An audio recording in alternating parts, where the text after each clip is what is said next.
All right, I have to admit, I've been a terrible vlogger lately. A lot of my own personal content has not been up to par when it comes to the riding. I've been taking a lot of videos of everybody else, and I have to admit, I overtrained a lot of the muscles in my wrists, so I haven't been riding much. But Nick has been giving me these exercises and massages. I'm Alan Willett, and we've also been working a lot on the property and kind of focusing on our own personal training, doing some backwards walks to grade basically our sprint track. Ancient Norwegian training. Basically, I've just really been trying to take a step back from my riding so that I can recover as quickly as I can from this overuse injury. It's just all the little tendons and muscles that go into your lever control, your throttle control. It's actually in my right hand and not my left hand, which is pretty uncharacteristic, but it's getting a lot better. We're recovering fast, and I'm just really focused on making sure that I'm as ready as I can be for this race. But a lot happened this week, and there's no way I could cram it all in this video, but let's try anyway. So I bought a van, I bought a bike, and Rich Larsen came out to our property for 3 whole days, so that was a crazy extravaganza getting to ride with him for a while. And Brennan raced King of the Motos, so let's jump right into it.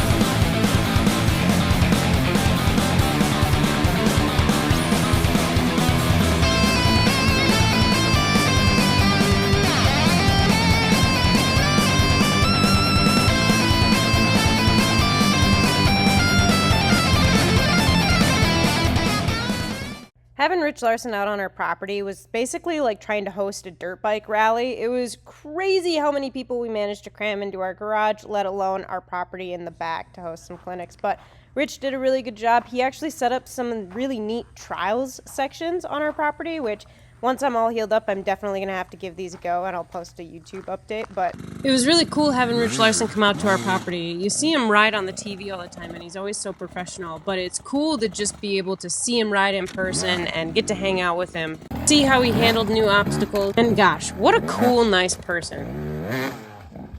And check out this line that he took. Like, I know it's hard to see, but those beams move a lot. I mean, look at that. That's a huge movement. And not only that, but he saved it by popping himself up on this log. And then he jumps back on the beam. That's pretty incredible.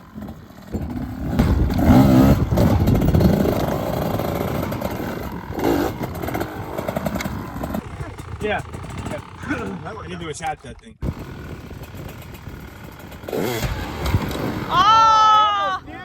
That would be kind of cool though, huh? It looked like you were really close with one of them. One of them, I felt it. If I could land on the rear brake, it Yeah. would work. Back up just a little more. That gear's probably alright. That'll give you a little bit of downhill, give you some assistance in momentum. On the third day, Nick and Rich teamed up to host an on-the-trail, hands-on class where we kind of broke down all of the little problem sections that we came up on. It was a great day. I got to play sweep, and of course, we got to watch Nick do all sorts of crazy stuff as well. But then, the very next day after the Rich Larsen clinic, Sam and I went and looked at a moto van for myself. Now, my grandpa did help me get a loan for this van, but there was a very important reason that we had to get a van this week. Look at it. It has a sea of other bikes.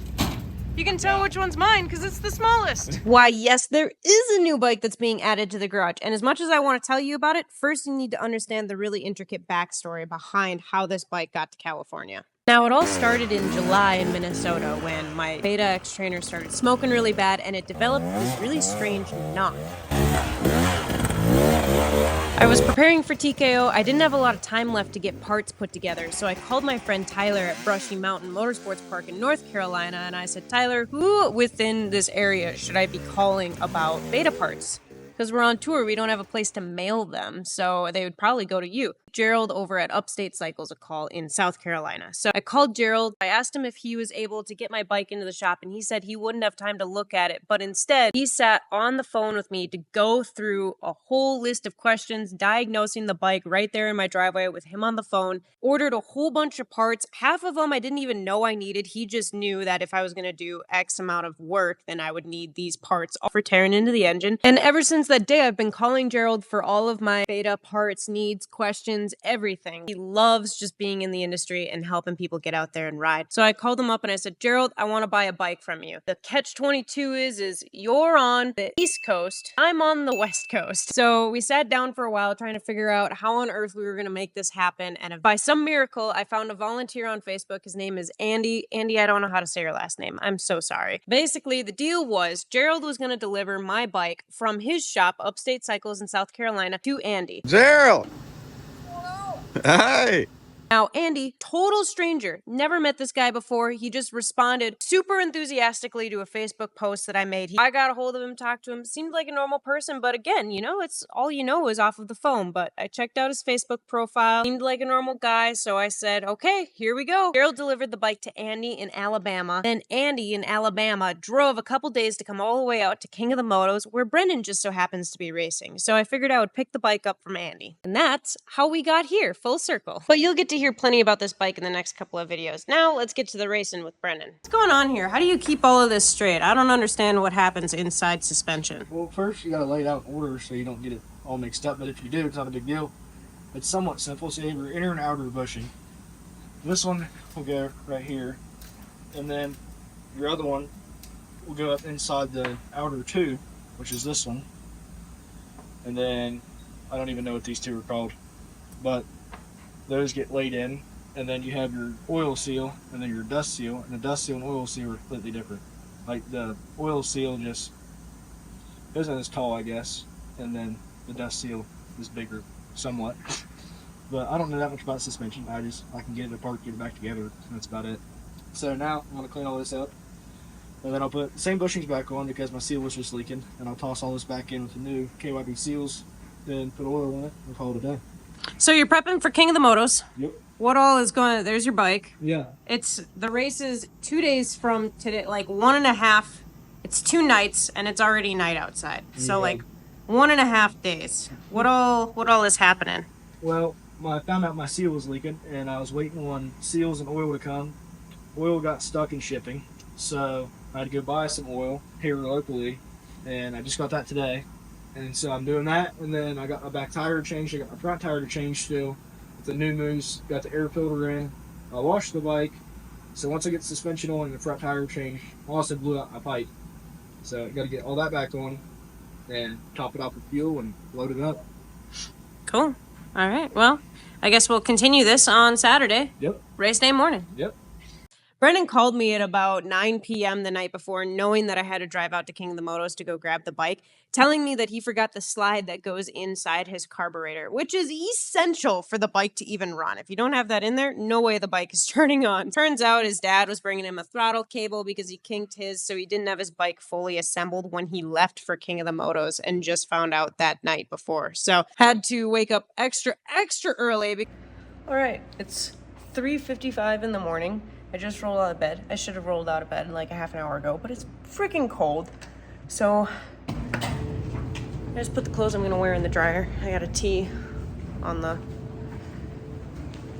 stove top, and I gotta find brake fluid for Andy. So I guess let's go. Fresh, warm clothes out of the dryer.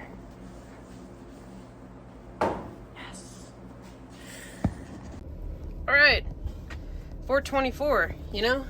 It's 24 minutes later than I said I was gonna leave here, but it still gets me there. Like 10 minutes before I was supposed to arrive. So the real secret to getting me to show up on time is to tell me to leave really early. Fun fact. Anyway, here we go. On the road again.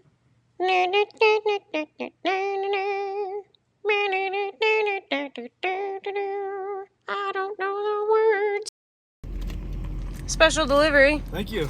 Yep. Why'd you leave that there, I Brennan? don't know. I forgot. I was in a hurry. Everybody's like, why didn't you just start your bike? Why didn't you just start your bike before you left, Brendan? Well, because I didn't have a throttle cable. Because What? I snapped it. And Mom and Dad had to get me one back home because it couldn't get shipped quick enough. That's a snazzy new shirt you got there. Yeah, Enduro 31, baby. Right, good. I'll try. Imagine my surprise when I walk up to Brendan's bike during race start and there's still parts missing. still missing parts.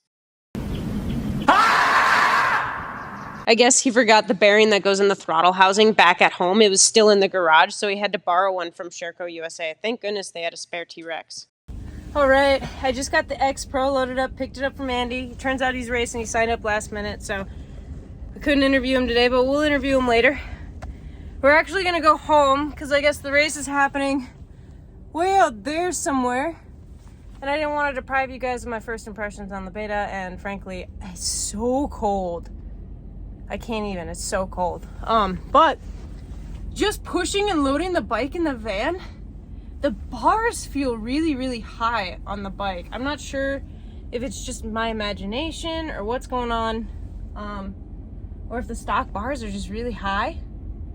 But that's really like my first impression. Otherwise, it rolls really smooth, feels really great. It's got a gazillion pounds of pressure in the tires. They're rock hard from the dealer, which is no big deal, but we'll fix that. So obviously it's gonna roll really nice. It's got that new bike feeling. But shout out to Gerald at Upstate Cycle for making this happen. This is bananas, wild, and I'm excited to give you guys all the details on this thing. So without further ado, let's go home and test it. Well, I was in the mood to test it while I was riding, but then I took a nap when I got home, and then Supercross happened, and there was no hope of me taking a nap after that. But it was way too cold to do much of anything else, so Dimitri and I just went out to King of the Motos the next day. It was raining, which is a miracle, and it was foggy, which never ever happens, so that was a really, really cool experience.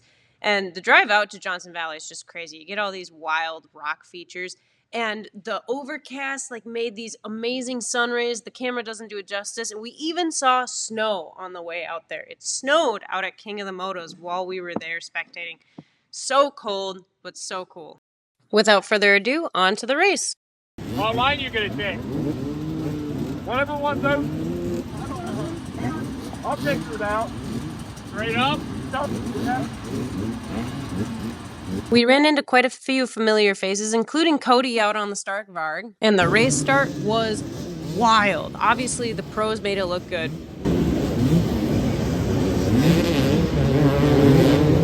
And then once they started sending the amateurs, the start just started getting packed into a heck of a bottleneck. So it was really interesting watching them send multiple waves while there was still a bottleneck directly in front of these racers. It made line choice so incredibly important, and somewhere in here Brennan actually did take a really good line and get through this entire bottleneck. He followed the same line as Cody. This was Cody's start line on the Stark Varg. The line that he takes is actually the same line that Brennan ended up taking, so let's watch him kind of pick his way through here. Whoop. Up and basically right through the whole crowd. Really impressive. But then while I was watching this, I noticed in the bottom corner this amateur line. Now, before we go crazy making sending it jokes, just remember he's out there on a dirt bike and I'm definitely not, so good for you. So Dimitri and I had this grand plan that we were going to go spectate King of the Motos, watch Brennan take on some trails. Turns out King of the Motos is not super spectator friendly unless you're on a dirt bike, and even then, we ended up hiking at least half a mile down this canyon just to get where we were going to see things that were happening. And here comes Brennan coming up behind, I want to say Katie Halia. I'm not 100% certain, but I think that might be her. Anyway, it's funny because Dimitri and I were walking down this canyon and we were taking the trail because it was easier to walk the trail than anywhere else. And Dimitri said the exact words. I guess this is a line you could take to get around this, but you'd have to be crazy enough to try it. And sure enough, that's the line that Brennan chooses to pass on.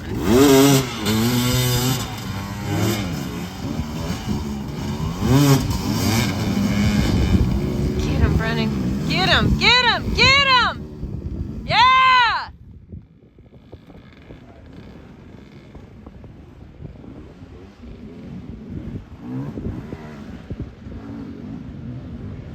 Looking pretty ominous back at camp. Here goes Katie going out for another lap again on the TM. I know that normal race helmets are rock racers.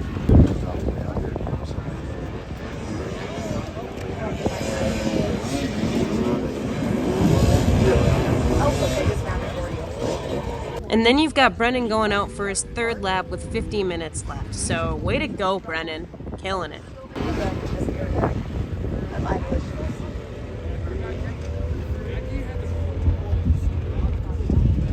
Kevin, of course, KTM Kevin.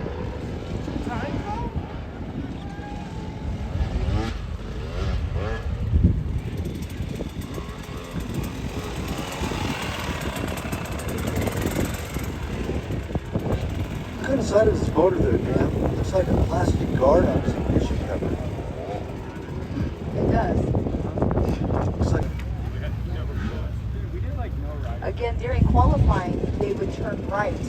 And then, of course, the finishing hill for the pros was insane to watch. If you ever get the opportunity to go to a US Hard Enduro and watch the pros, or any Hard Enduro, it doesn't have to be US Hard Enduro, watch pro riders ride pro sections, you will learn so much just by watching how they pick apart things, choose their lines, the techniques that they use, how they move their body, how they build their power. You'll learn so much just from watching other people. Dylan down there at the bottom, Psycho Enduro, we ride with on occasion. He's out there at King of the Motos. Actually finished King of the Motos. Good for him. Congrats, Dylan. Yeah, and it was a rad day. Anyway, that's all for this week's video. If you liked it, please make sure to like, comment, share, subscribe, all that jazz. It helps keep me motivated to make more Fungi reality TV. And I'll see you on the next one. It's too fucking cold though. My fucking hands are cold. Hey, gloves. I was saying,